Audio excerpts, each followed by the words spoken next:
Once upon a time, there was a great king. The king was known throughout his land as a wise, kind, and generous ruler. Long live the king!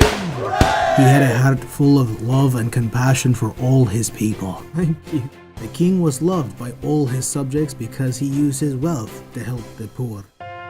But the king was lonely. He longed to marry a wife who would become his queen. One day the king heard about a beautiful princess who lived in a faraway land. He decided to ask her for her hand in marriage. The king called a trusted servant. My servant, He said, I am sending you to a faraway land. I want you to ask the beautiful princess if she will become my wife. I want you to give her a gift from me. It is the greatest treasure in all my kingdom. said the king. The treasure was a huge sparkling diamond.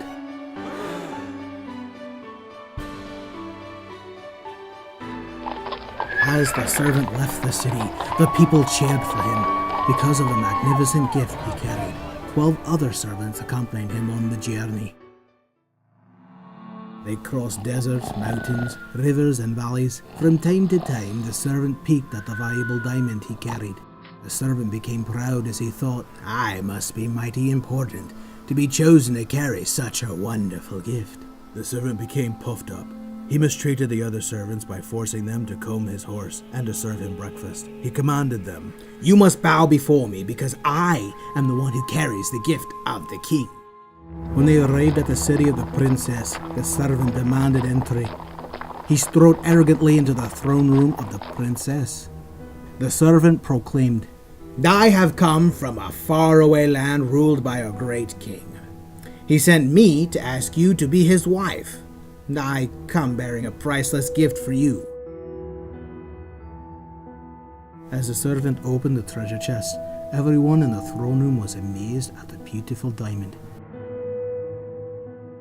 They turned to see how the princess would respond. The princess slowly arose from her throne. This diamond is a beautiful gift, She said softly, but I cannot accept it, nor will I go and become the wife of your king. But why? Stammered the servant in shock. The princess replied, The gift of the king is very nice, but I do not like the heart of the servant who brought the gift. The servant traveled home very sad. He realized his mistake. His king had a wonderful heart that was full of love and compassion for people. The servant had become so proud of carrying the gift of the king that he had forgotten to have the heart of a king. even when you carry the gift of the king, it is far more important to have the heart of a king.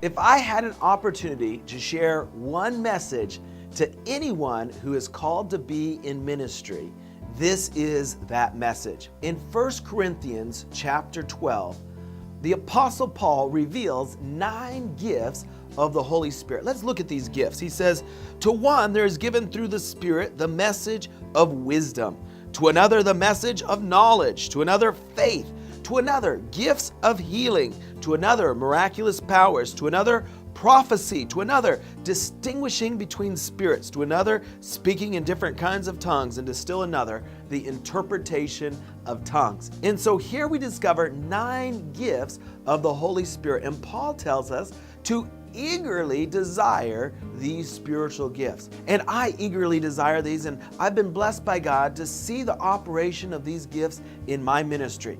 In our services, we have seen tremendous miracles. We have seen healings, cripples that have stood up and walked, blind eyes that have been opened. God has given me prophecies and words of knowledge for people in the audience before. And so I thank God for the operation of the gifts. And the neat thing about the gifts of the Holy Spirit is that they are very attractive to people. People want to see the gifts in operation, and they come to watch the gifts, and they're excited about the gifts. And it's really exciting to see when a ministry has these gifts in operation. But I want to tell you that there is something that is far more important than the gifts of the Holy Spirit, and that is the fruit of the Holy Spirit.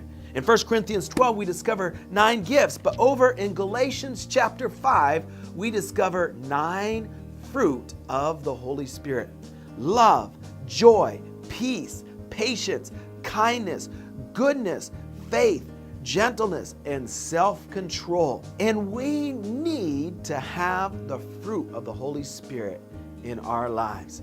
It's far more important to have the fruit than it is to have the gifts. You see, the gifts are given to anyone that God chooses. God chooses this person to give a gift of faith, that person He gives the gift of tongues.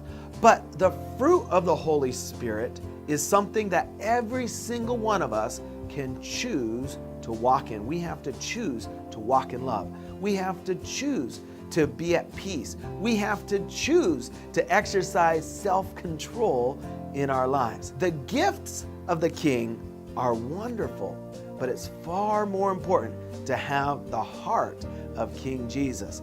If you have love in your life, peace, joy, kindness, goodness, these reveal that you have the heart of King Jesus. And so never forget that even when you bear a wonderful gift from your King, that it's far more important to have the heart of King Jesus in your life.